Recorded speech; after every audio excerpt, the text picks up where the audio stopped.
There is a shadow archetype. And this is often it's overdone. Sometimes it's way overdone in especially superhero stories. For a while there, it was like every villain in a superhero story was the shadow archetype, and it's really annoying. The shadow archetype is somebody who has all of the same powers and abilities as the hero, but is evil. So the reason why that's useful is you bring in a shadow type villain, a shadow archetype villain to fight the hero, so that the hero can prove that they are more than just their powers. They are more than just their abilities, you know? So when Superman in any story has to fight General Zod, he didn't in a Steel, but he's supposed to show that he's more than just his powers. He's his brains, his allies, his heart, his compassion. These are the things that make him a hero, not just his powers, right?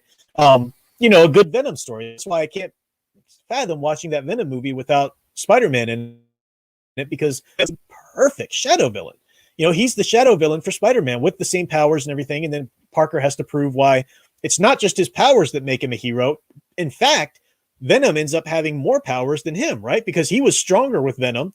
And then when he rejects Venom because he realizes it's an evil entity, he doesn't want that influence, he's going up against a much stronger villain. Not only just stronger, but stronger with his powers stronger.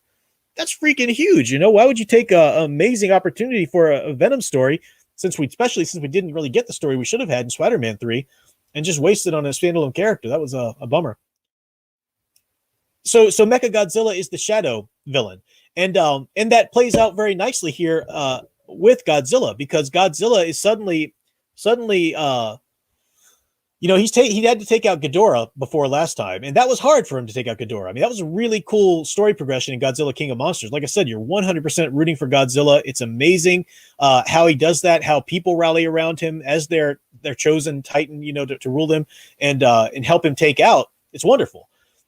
And now he's fighting Ghidorah again, but Ghidorah in his own kind of resemblance, as Mechagodzilla, with all of the same. He's got the atomic, it's not really atomic breath, I guess, but it's some sort of beam breath like Godzilla has.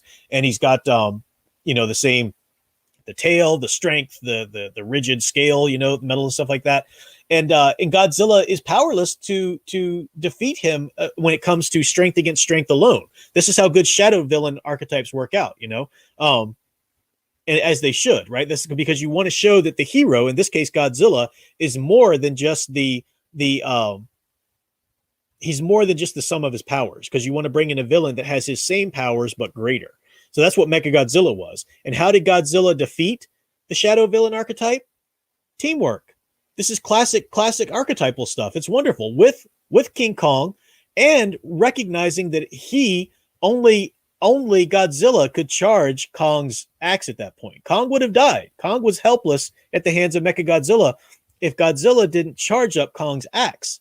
And that's how they were able to beat him. So it was teamwork and a little bit of cognition, right? A little bit of cognitive development in Godzilla there to realize Mechagodzilla. So yeah, in terms of mythological archetypes, hopefully I answer your question. He's the shadow villain archetype. And what I mean by shadow is that comes from Jungian psychology, our shadow selves. They're all the things within us that we, your shadow in terms of Jungian psychology is that which you hide from the world. It's like Freud's id, but Jung developed it a little bit more into the shadow. Things that you don't want to come to light, things that you don't want to admit about yourself, the dark side of yourself. Now, the answer, of course, is to integrate your shadow. Don't deny it or it will overcome you. You have to find ways to integrate it for the good, not for the evil. Give it something to do. So, for example, if your shadow is uncontrollable anger, put your shadow to work when it's cases of righteous indignation or something like that.